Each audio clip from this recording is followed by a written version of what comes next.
Hi, and welcome everybody to this session in the Conference for Women for Technology. And my name is Jasminder. I will introduce myself in a second, but I must admit that, as we were preparing for this session, I'm in fact very excited to get some of these discussions and these answers for myself as much as for all the people who are tuning in. So it's absolutely my pleasure and honor today to host two of the most accomplished entrepreneurs within the country in the startup ecosystem, people who are really making a difference in a segment which is closer to their own community, but the fact that they are both successfully attempting it in a way as women themselves and to become so relevant to a set of community which is 50% of the country is a very, very large accomplishment. And so it's my pleasure today to host and welcome Sairee and Shinjini. Sairee, I'll go to you first. Give us a little brief about yourself and also talk to us a little bit about what you are doing. All right. Hi, everyone. Thank you for having me here. I'm Sairee Chahal. I'm the founder of Sheroes and now building Sheroes Money alongside. I call myself a universe girl. I'm a small town girl who got lucky and free much earlier. I left home when I was 17 and built my first company in 99. And that's also the year Vijay started building 197. So I call myself children of Indian internet. And I've been fortunate to see this ecosystem grow. But much like rest of this country, we've left our women behind. They don't have a seat at the table. They don't have a seat in Excel sheets. They don't have a seat when we are talking capital. So I think all my life's work is focused on changing that. Sheroes is an online ecosystem for women. About 22 million women are part of it, multi-asset network. And the idea is to make what I call women's internet. Super, super. Shinjini, how about what you are doing? And a little bit about your past as well. Yeah, because I'm going to reflect in Sairee's reflected glory for this conversation, because frankly, I am really new to entrepreneurship, the way that we are going to talk about it right now. So I have just in February incorporated a company with my two amazing co-founders to address the similar issues that Sairee just talked about, which is to say that despite the financial system digitizing very fast and the whole fintech movement, participation of women in financial services continues to be limited. And that's not good for various reasons. And that's why we decided to build in that space. So Salt is the company that we are building. It's, Salt.one. And essentially, we are trying to address this, the same issue that how do we get more women to buy more financial products and services? But for me, entrepreneurship, the way I have understood it so far, has been about just being very agile to changing my previous roles. So I started out because, again, like Sairee, I was a small town person. I grew up in a village, literally, and I wrote because I was a Bihari, every Bihari has to write an exam. So I wrote an exam and I happened to get into the Reserve Bank of India. Before that, my aspiration was to be a journalist. So I was already at Times of India, Delhi. So RBI was sending me to Bangalore. So it was just my quest to see bigger and bigger cities. And that's what has been part of my journey. At some stage, then I went to the US to study. I came back. The reason I left RBI was precisely because I felt at some stage that I was kind of trapped in a bubble, that everything was very safe, I only knew what I knew, and there was no way for me to know what I did not know. And that began to be a very uncomfortable feeling, despite all the career surety and everything that bureaucracy entails. And since I have left, I just promised myself that I was never going to get bored again. And so for me, entrepreneurship has been about that journey of saying, how can I continue to be creative? Where is the need for me? So therefore, I've changed my jobs. I've worked at Bank of America Merrill Lynch. I've been at PricewaterhouseCoopers. I think I was lucky to coincide my consulting career with Raghuram Rajan as the governor and a lot of new stuff happening in India's financial services. I think I learned a lot. And that learning was primarily, so while Sairee is the child of the internet, for me, a lot of this came a little bit late, but in a rush almost, because I could see that change. It was very imminent. It was staring us in the face. And that took me to Paytm, and I was heading Paytm's effort to build the payments bank. And again, I know Sairee from that time. And when I left, I came to Citibank with the hope to bring all the learning of building scaled business for in this country to Citi's consumer business. Having said that, I learned what is great about these businesses and what is difficult, and that was part of the learning that took me to build Salt. So sorry, it's a long introduction, but that's just because I've just lived a long life. So. Gosh, God bless you on that. But no, this is very valuable.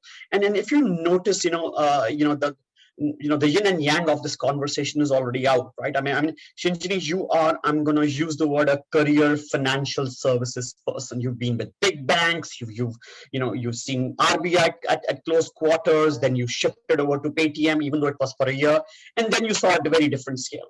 But Sairee, I think, you are a life for entrepreneur first, right? And then a woman community creator there. You've had a long entrepreneurial stint. And that's the beauty of today, what this conversation is going to be. There are going to be these two backgrounds attempting the same answer. And that I think is very valuable for people to hear that, what does it really take for innovation to have different lenses, but have the final output? Shinjini, I'm going to use what you said, and you're a career finance person, and you've been to all these large banks, and and you say you're a small town person. Tell me, from your journey, why did you feel that creating a financial services product for women, A, was still required in this country, and then B, why do you think that you are, with all your background that you bring, you're suitably positioned to attack that? Talk to me about that. Sure. So, a little bit of this is a personal journey, and a lot of this is my professional journey. And I think I'll start with the personal journey first. And people who know me know this story. My parents were the first generation people to study in their respective homes. And they got married when they were 16, 17 years old. And they had kids while they were still studying. They were very hardworking kids. They were studying and having children and all that good stuff. But anyway, at some stage, my mother wanted to, my mother was she graduated in science, and one of the distant relatives who was a Gandhian, who was very passionate about women's education and was setting up a educational institution, he came to our house and he told my mother that he would like her to come and teach biology, because it was very hard to get biology teacher. The few women who studied science ended up becoming doctors, and so it was very hard for him to find a science teacher. And so he came and offered her the job. But my grandfather obviously was very upset and hurt about having his daughter-in-law work. So she was sitting at home and, just didn't know what to do. She was very young. And one fine day, my grandmother actually borrowed some money and gave it to her, like very small amount of money, 20 rupees or whatever, and gave it to my mother and said, take this and leave with your children, because, he will not let you go, but you need to go. And so my grandmother helped my mother to leave the home and take her children and, take the job that she wanted to take. And I've always gone back to that story when I've thought about what small amounts of money does for women. Because, and this is just one story because it's personal to me, but I've had the occasion to, in my long life journey, to see many, many, many, many instances of what small amounts of money does for women, their families, and their communities. So it's a subject, and Sairee's written the book on that. So, but I said that in terms of the passion, I think that's a subject that I very closely understand. But I think the more important learning for me has been the following. Just by a quirk or accident or whatever, I happen to marry a very creative person. My husband's a writer, poet, every type of creativity you can think about. If he gives 100 rupees to the vegetable vendor and the person returns 35 rupees, my husband has no idea how much he's paid him. So the fact was that I used to always say when we were newly married that if I hadn't married him, I would have been him, because I came with a deep interest in literature and arts, and I was that person. And then I had to take charge of the money because I was a banker, and I had the money and I had to take care of it. One thing I learned is if you do it, it's easy. If you don't do it, it will never come to you. And that's not to do with gender. That's not to do with gender, because in my house, that's how it works. And since then, I have focused on seeing households where it works like this. But because I've had this long career in conventional financial institutions, for some crazy reason, when you go into a business school and when you come out and you learn everything that is there to be learned, on Excel sheets and PowerPoint, you lose this learning. And you begin to think about life as in a very weird structured way. And so financial institutions, and I'll give you more examples as we go along. I don't want to take too much time, but what I have noticed in my professional life versus what I have seen in my personal life is that the experience, attitude, and ability to navigate money is very different in reality than what it is presumed to be by people who design products and services in financial services. And therefore there is a gap, and therefore it will take Sairee and me and many other women to navigate through this and make that gap close. And men, and I'm not saying just women, but it will take a lot of us to close that gap. You know, keeping the gender equality in this call constant, and I want to move away from that as much as we can to challenge both of you. But which seems, certainly in your case, Shinjini, it seems that you have an outlier husband and outlier family. And that's why you're building Salt. But I would say that, I'm going to say that only because, while that is changing very fast, and, we are in this world where everybody is equal and stuff like that, and a fast moving pace, 21, given what's happening in the market, I would agree with you that, that the gender roles are changing and all. But, maybe a financial product for creative people, independent of gender, is what maybe should be focused on more than just women. But yeah, I still think inside this is to you. For 10 years, you focused on women as a community. You understood women not only being one, but deeply understanding their aspirations and their entrepreneurial stints, and that deep into hidden corners which don't come out and stuff like that. Starting from flexi moms, does that give you some sort of an advantage in what you're building now, or what have you really picked up from all this background of 10 years of understanding them, which you think, still what a large opportunity still left based on your 10 years of experience?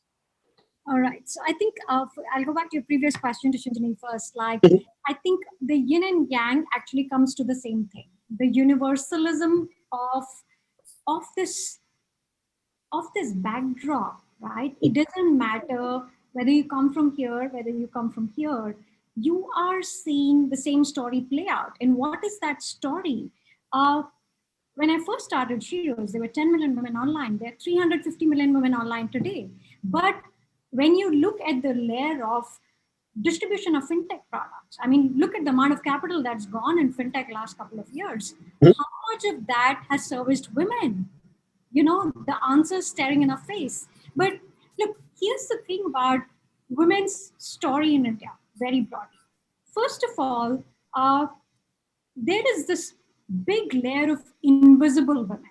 Okay, so right from Shinjini's mom to my mom to I think all of this country. Okay, women are invisible to our policymakers, to our economic policy, our to everything. And here's what's playing out. This country's gotten on to the digital track, which means thankfully the mobile phone has become a device of liberation. It's become the window to the world, and it's a personal device. So there is no sharing with the family anymore. It's not husband's device, it's my device. The second thing that's transpiring is we have built the digital infrastructure that we have, and undeniably, there's going to be some leverage that's going to come out of it. But the other thing that's happened is, look, we're in the, Women in Tech conference here. We know that India's women in workforce numbers are falling. They have been falling for last 10 years straight. And you know why? Because India doesn't have a focus on it. So who looks at women in workforce numbers? Nobody, because Women's Ministry looks at women's health and child health, and ROC and Ministry of Commerce look at other things, but women, even the skilling ministry doesn't have a women filter. This country doesn't have a filter on women per se at a policy level. And the results are here for us to see. Every year when reports come out, we are next to Yemen and Libya when it comes to gender index. We should be ashamed of it, and we should be more vocal about it. That for a country that has aspiration to be this $1 trillion economy, we are bottom of the gender index. When we look at everything that stacks out, so not only we've left our women behind, what is our biggest leverage here? Our only leverage is that women have phones and this country has internet, and women have entrepreneurial aspirations. If there is one thing that's common to, a CEO and a woman who works in self-help groups and is an artisan and is a yoga teacher and a beauty parlor teacher, she will say, I want to do better. मैं कुछ करना चाहती हूँ. I want a better life. I want better health. I want more money, and I want a better identity for myself. And that's common to all of this. So, and how many of these women are there? 350 million women. Wow. So that's what we are talking about. We have made 350 million women invisible. We should really be thinking hard about that. And next time when somebody says you're talking to a niche, like, give it back to them. There you go. No, this is so interesting. And, as you said, the universalism is common to both of you, right? You both understand the problem statement. You realize this is underserved. You realize we are in 2020. Still, so many things are broken in this, and you both are up. I'm going to take this to that next level of your personal journey. And why? Because assuming we are talking to a majority audience today, right? We are assuming we are talking to women in technology. And therefore, my next question to both of you is, two different journeys, universal truth. Both of you found your want to do this, your niche to do this, or the fact that you became entrepreneurs here. Now, tell me, for people who are in the audience today, let's assume they are either understanding of the women in the focus that you can do as a business around women, or any other thing. But talk to me, what made both of you jump? Tell me your stories on why, Shinjini, you became an entrepreneur, and you being a little late stage entrepreneur, if I might say so, which is an inspiration to people who are listening in. Sairee, I'll come to you in a second. But Shinjini, why now? And what makes you different? And I'm going to challenge you. I'm going to say, just because you have a husband who's low maintenance, just because you made your money, tell me why now? Why did you jump and become an entrepreneur? What was that? Talk to me about what is that emotion? What is that inspiration that finally makes you do this thing? By the way, he's very high maintenance. When I'm all getting set to go for a World Economic Forum talk, he wants me to edit a poem right then, so not low maintenance. Okay, so I'll tell you, one thing is that to be fair, late stage entrepreneurship in my case is simply a matter of chance. So if I could have done this earlier, I would have done it. But given the life that I came from, things happened to me. So when I left RBI, I had absolutely no clue what I would be doing. I only knew I would be having fun. And that just brought me to different opportunities, and I just took them. The reason at this stage, so even at Citi, for example, when I was doing what I was doing, and I could have looked for my next phase either within Citi or outside Citi, or thought about things differently in the same corporate way. But this was a very conscious choice to say that the next thing I will do will be to take a risk on my own self, my own capital. And to be fair, what brought me to do this was just the fact that I found the right co-founders, the right people to do it with. To be fair, even if I had felt even more passionately about the subject, I would probably not have had the courage to do it all on my own. So that, I think I want to hand it over to Chaitra, who is my co-founder, and Aditi. I just found the people that I felt that I could just go ahead and take this thing. The second thing for me is that I realized very clearly that after working for 30 years in institutional space, including a large policy institution where I was big enough to really have a voice, and in subsequent jobs where, again, I was big enough to have the ability to create the change, I did not feel satisfied with the amount of change that I was able to create. So I realized that institutional infrastructure allows you to go so far, but no further.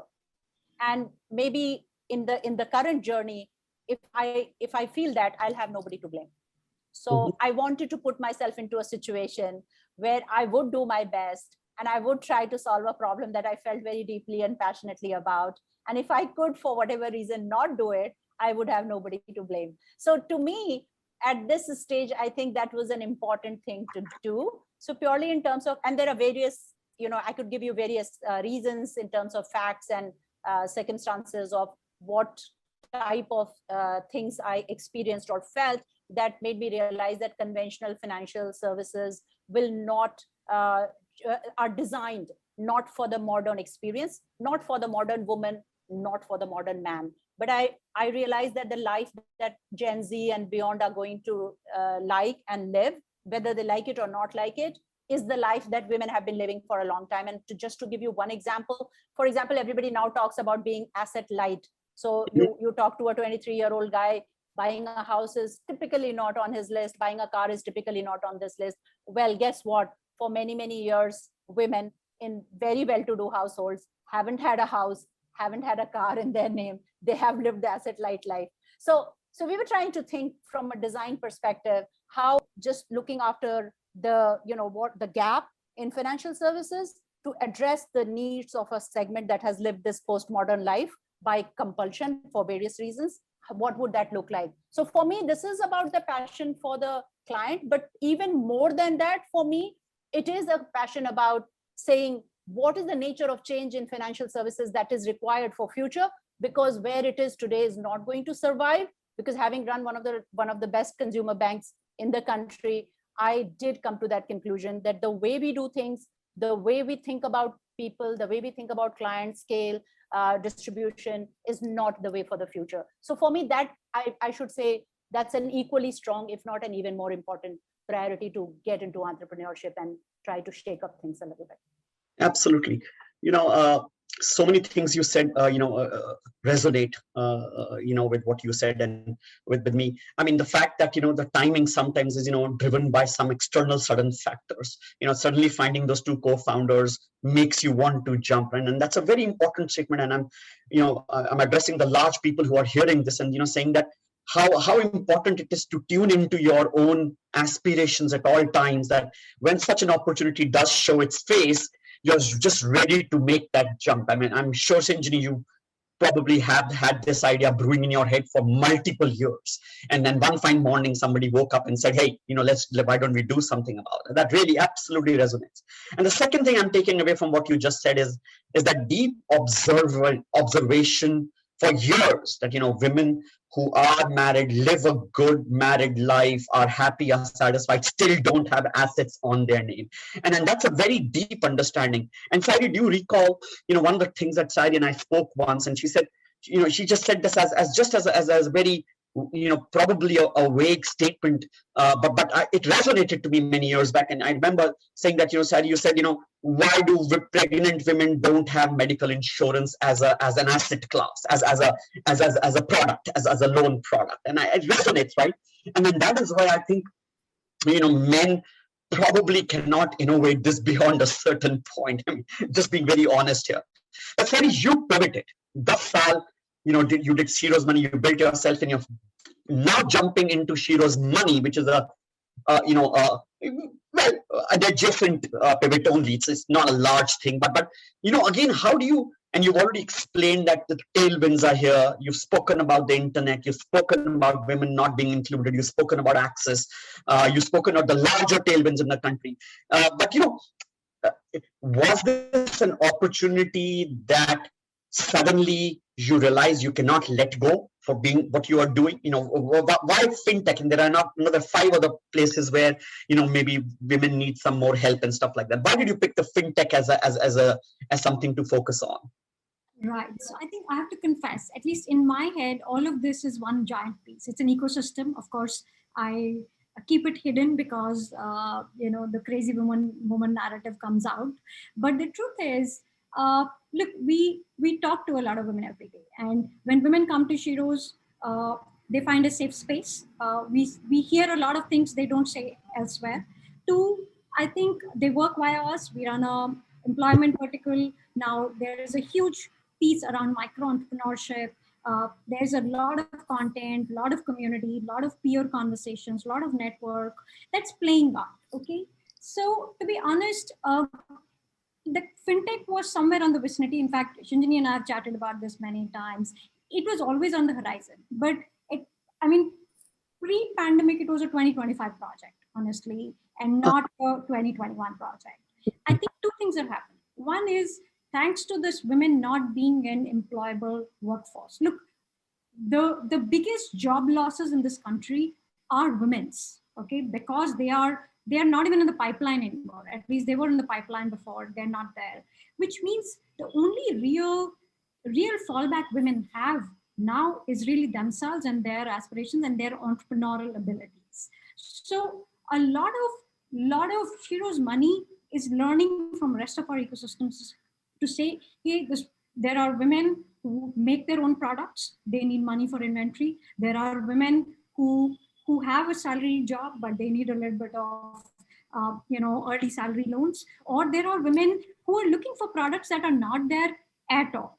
Right. So I think a lot of this has come from listening to the users. And I think a little bit of acceleration we've all witnessed in last 12, 15 months. So it was on the horizon. It just got like pushed in a lot more earlier. At least in my head, it's still building for women. It's still building two things: emotional identities and financial identities. So everything we do has to be hashtagged to these two sort of outcomes. And that's how Sheroes money is. No, very interesting. And you're actually saying, and so rightly so, that COVID is actually a watershed moment for what you're doing. And that's, I think, for both of you is what a opportunity. And then both of you are wartime CEOs, right, at this stage, right? But the fact that, the people who are listening in, many of us, and I'm going to confess that to both of you, many of us who are, entrepreneurs also, and, we've somewhat, taken the slow road. These are very tough times. These are tough times from a market perspective. These are tough times from a family perspective, with all sorts of things happening in your family. These are tough times from a cash flow perspective. And certainly what I've been saying, that these are tough times from a mind space perspective, right? It's just a mind space, right? I mean, you're flipping on, you're strangely, everybody that I know cannot even stick to one Netflix series. I mean, they just keep switching, right? There's just that kind of an emotional stress that the world is going through. And you guys have chosen to get up and do this. It's such an inspiration to people who are listening and saying that, हमने इस समय को भी अपने एक opportunity देखा, right? We want to get up and do something. This is the right time to do something. And that's such a beautiful, metaphor, or such a beautiful inspiration that you bring to the table.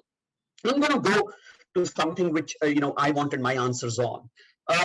Many years back, I read this one statement on women leadership, and I was in one of these conferences, perhaps, or maybe I read an article or something. Indra Nui or somebody as big had said that, the senior you become as a women leader, the faster you become a women leader and senior, the better for you. Now you have people to take care of who will do the work, and you can just give direction, and you can spend more time with the family. And then she actually said it in that way. She says, I became senior very early, and I actually could spend more time with my children. And I went and said, oh my God, that makes a lot of sense. And, if you have 20 people under you working, as a woman, and you must as do so many other things, and the multitasking that average women does, but that resonated. Even if this is a controversial resonation, I said, wow, I mean, this is such a valuable thing that, younger women who are aspiring to be career women, who are aspiring to be leaders, do you resonate to this fact that, empowering themselves or being a leader at the workplace helps their personal life? Would you guys agree or disagree with that, with all the work that you do? Any one of you can go first. Sure. So, they say first rule of self-care, right? You can't pour from an empty cup, so I think totally. And look, I think, I know there is this whole narrative of being nice, or I think it's okay to be the alpha in the room. It's okay to be a little bully. It's okay to be the mother hen, and it's okay to sort of build your life the way you would like it to be. I think, anyway, I mean, even as somebody who's seen as aggressive, I still say sorry many times in a day, and I catch myself saying it because I'm so trained to do it and trained to be sort of, I do think that, look, ambition is not a bad thing at all. And in fact, there is, and there are some of us who are going to be cut out for a particular kind of track. Our lives are going to get shaped up by a certain sentiment. And there are some of us who will do other things in life, right? So, like, we're two sisters. My younger sister is a diametrical opposite of like my own sentiment. I've always been on the track. I've never gotten a day off. And she's somebody who kind of reinvented herself, became a health coach, lives the life she wants to live. And I think the message there is that you have a choice and you're free to exercise it, and you're also free to change tracks. Sometimes you want to be on the fifth gear, and sometimes you want to be on second gear, and sometimes you want to be off the track completely. But the truth is, a lot of us want success. We want to build the companies we want to do. We also want to see the change that we could possibly in our lifetimes. And like this year, I started talking about remote work in 2011. Maximum was the first time somebody in India went out and talked about remote work. And then it was a slow chug all along until 2020 happened. Like March 2020, we did more business than we did in first 5 years of our existence. So what I'm saying is it's all right to want the things that you want. It's your life. You only live once.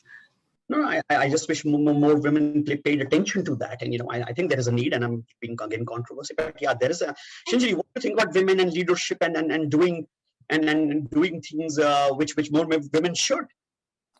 So, there's this joke in my house and in my friends that I have lived my life in the reverse, right? So I was 22 years old when I got into Reserve Bank of India, and you get in and you are the person, and I handled FDI and all kinds of big things.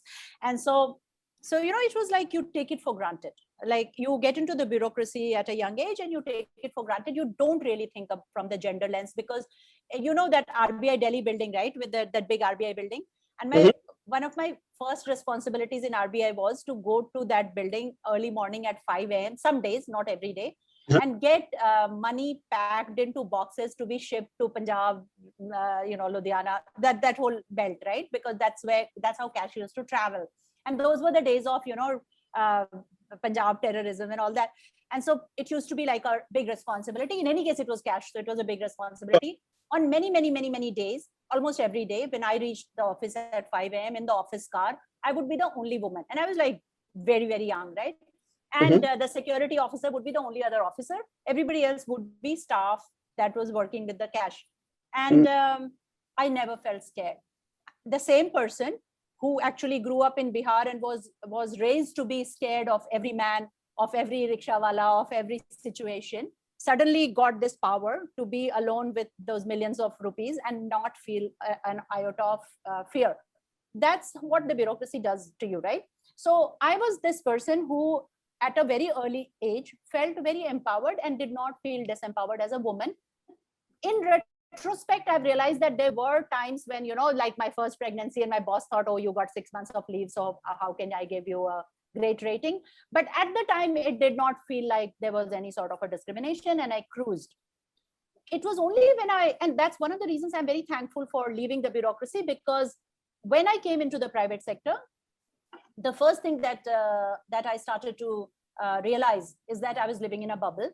I was living in a bubble in various ways, and I can write a book on that, but I'm just talking only from a gender perspective, that when I walked into the private sector and I started to see how things really worked, I realized that there was a need for me to be that person who empowered myself to speak for other younger women, because by the time I stepped out of RBI, I was already a senior person, right?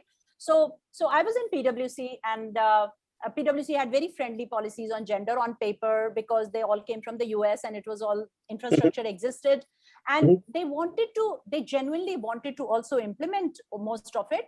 It's just that in reality, when the first time I found one woman in my team who had a difficult, pregnancy, and she needed longer than normal maternity, and she was a very bright girl, and she was about to give up. And then I said, no, take the flexi time that is available.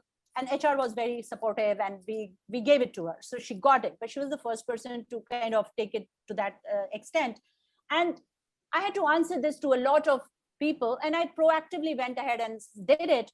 It's not that anybody would have held me accountable for it. I was a partner, I was entitled to do it, but I took it as a duty to talk to all to partners in their gatherings and individually, to tell them what I was doing and why I was doing, because I thought it was important for people to know this and to be able to consciously pay attention to this. It's like when your teenager child does something and you tell him, why did you do it? And he says, I didn't do it deliberately. And you say, oh, but you should start doing it deliberately.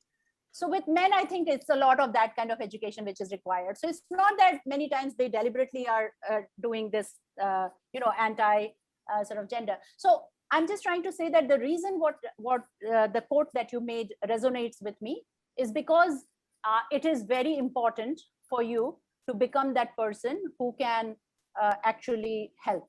Because I did realize walking into the private sector that there are, you can say, like, I didn't feel it personally because I grew up in the government and the bureaucracy, and I was empowered to, tell any man to go and take a walk if they tried to be funny. But I think in the private sector, I did realize that there was a need for senior women to be, I mean, I have various stories and instances, but I think that the copping out is not a solution. It's never a solution to say, I am not big enough or empowered enough to take this position, because there is always somebody below you who is even less empowered than you. And so you just have to make that your game. You have to make that your battle. You have to make that your fight. And you can only do that when you have a certain level of clout. And to your question on family, when I had my first child, I had an amazing, wonderful boss. She was a woman. One day I went to tell her I needed to go home because my kid was not well. And she said, when Sarah was small, sometimes I used to just sit in office till 12, whatever, midnight or whatever. And I promised to myself that for the rest of my life, if somebody came and told me they had a problem, I was never going to tell them how I dealt with that problem in my life. So I think one of the things that happens to you when you manage work and family and pressures is that every situation is not something that you would have faced. But the empathy that you developed based on your situations is the empathy that you can, exercise in various situations. And after some time, it becomes a muscle memory. After some time, it becomes something that just happens. So then it becomes leadership, and then it becomes about, being that person. But there is a phase when you have to train yourself. At least for me, there was a phase when I had to train myself because I made this dramatic switch. And I completely agree that if you don't talk about your family, if you don't have that picture of your family, if you don't go around and make an example of saying, I am going for my child's PTA, every woman in your team is going to be, hesitant to do that. And if you laugh at a joke about, something which is, then you are setting that trend, and your ability to do all of that increases with seniority. And yeah, so very long answer, but I think I kind of agree with. No, I understand. I mean, and you both have used the same, many of the same, what made you metaphors, right? What has made you come here, right?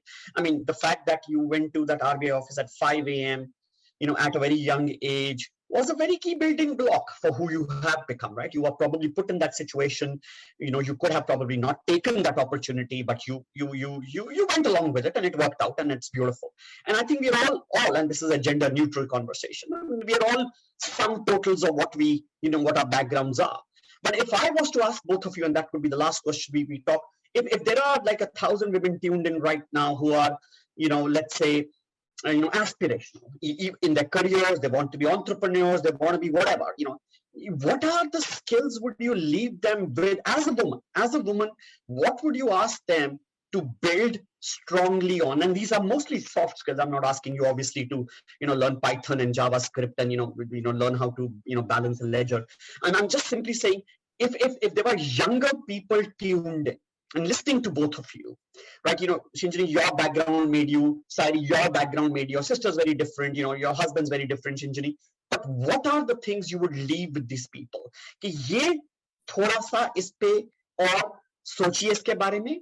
अगर आपको यहाँ जाना तो ये करना शुरू करिए. What would be those 2-3 things you want to leave with these people? What you would advise that there are some things, if they are all aspirational women, they want to be successful women in their careers and big MNCs, or they want to be an entrepreneur. 2 या 3 चीजें क्या आप बोलेंगे कि इसको defer मत करिए, इसको सोचिए और इसको करिए? What would those 2-3 things would be? All right. So I think, first of all, I think we have these ideas of how women should be, right? Like Maybe. I think being you is your superpower. The truth is, you can be nobody else. And I think as women, right from, what media tells us to look like, to what, obviously how the world is designed around us, the idea of success, this is what success looks like, whether it's Mhm. career or marriage or kids or whatever.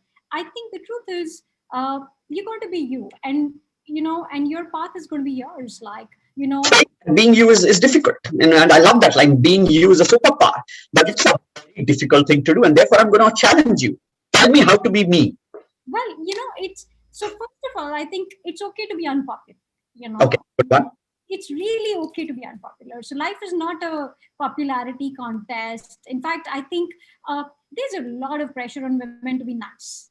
And I just Mm. damn hate it. Like, like yes, we all have to be nice, but you don't have to uh, really stop being you.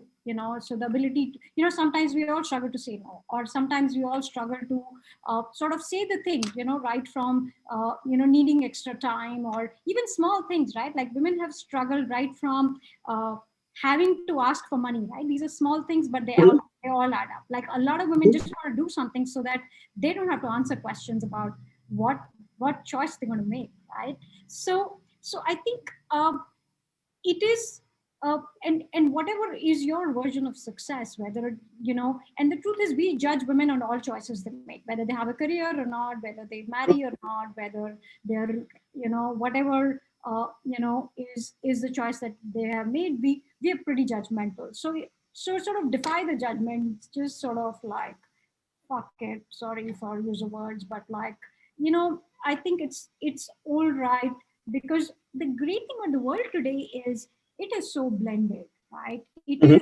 It is deeply democratized, and we're going to enter a world which is going to be far more flat, far more, like tokenized access is a thing, and it's going to Sure. become more and more of that, which means some of these labels, some of these some of these filters will fall off.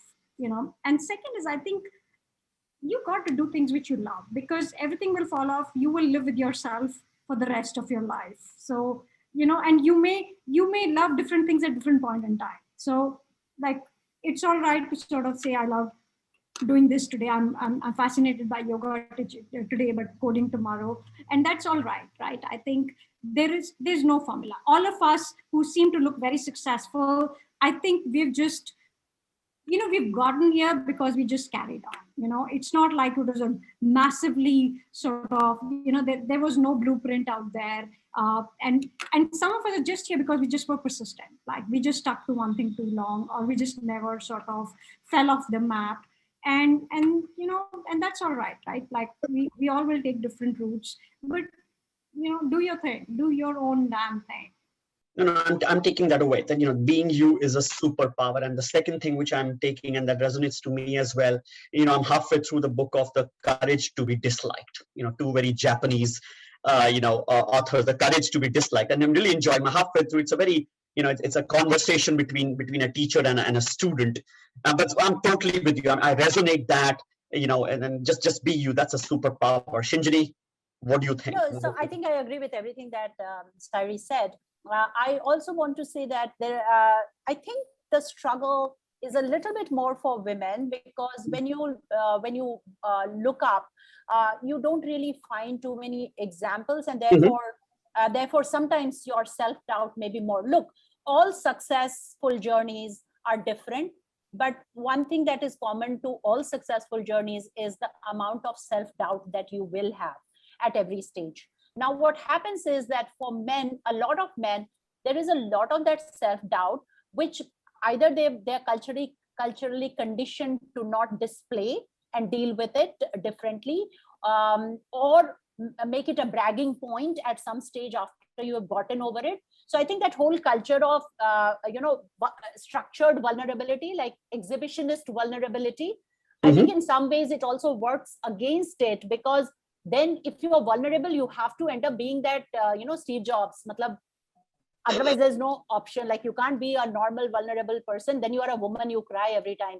So this I think it's a double whammy in that sense. And so my advice to a lot of women always is. In fact, when a lot of young women talk to me for sort of career advice, and I always tell them that look up in your circle or in public life, find the different types of women and try and understand how they are different in their leadership styles and their journeys. And I mean, right here with between Sairee and me, very different styles, very different backgrounds, but that commonness of that journey to not give up, to navigate through problems, to ask for help, to build that network, not a network to go and have drinks with in the evening, but a network to actually ask for help.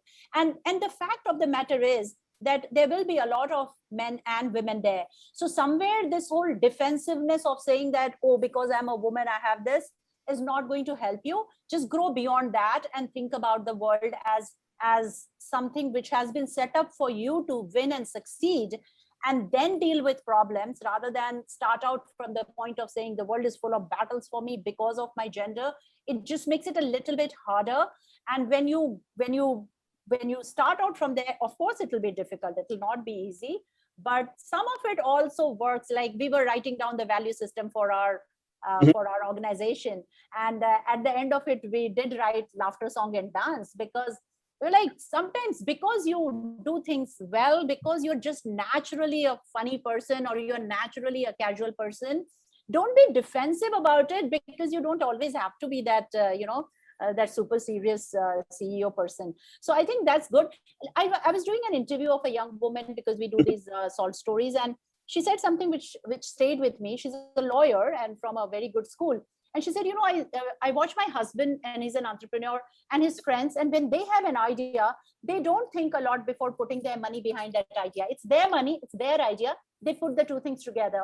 When I have an idea, sometimes I think I have a better idea, but it just takes me a lot longer and a lot more to put my money behind my idea. It's again, my idea, my money, but it just is a longer journey. And I think that somewhere that affects you, because that first lag in creating that decision making is not just that first leg. It then becomes a habit, and it then becomes a reluctance to keep moving ahead. And I think somewhere people who overcome that are the people that just keep moving ahead. And you need to see that, because like Sairee said, a lot of the women are just invisible. So these stories, which are really good stories, they're not that, I mean, now of course it's become a little bit of a fashion to say every panel should have a woman and whatever. But the fact of the matter is, sometimes once somebody called me on a panel and said, we are looking for a woman, and somebody who was sitting with me got very offended, and they said, how can they say that? And you're this and that. And I said, you know what? Most of them are sitting in those chairs only because they're men. So it really doesn't matter if I go and sit in one of those chairs only because I'm a woman. So, just not having that defensiveness sometimes I think is one of your best attributes when you talk about doing this as a woman.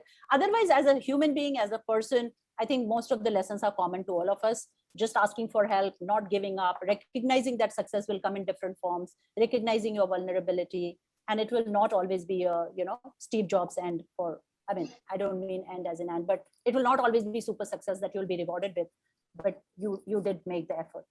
Absolutely. I think, again, that same theme of not being defensive. And I think that will probably become, it'll land beautifully if there are more role models like both of you, right? I mean, that you need that vehicle to land these messages. And you have to have these vehicles to be successful and then highly successful like both of you to land these vehicles. And that's what I think is the key that I'm taking away. This has been a wonderful conversation with both of you. I think, I said some of these are my own personal questions I really wanted to ask.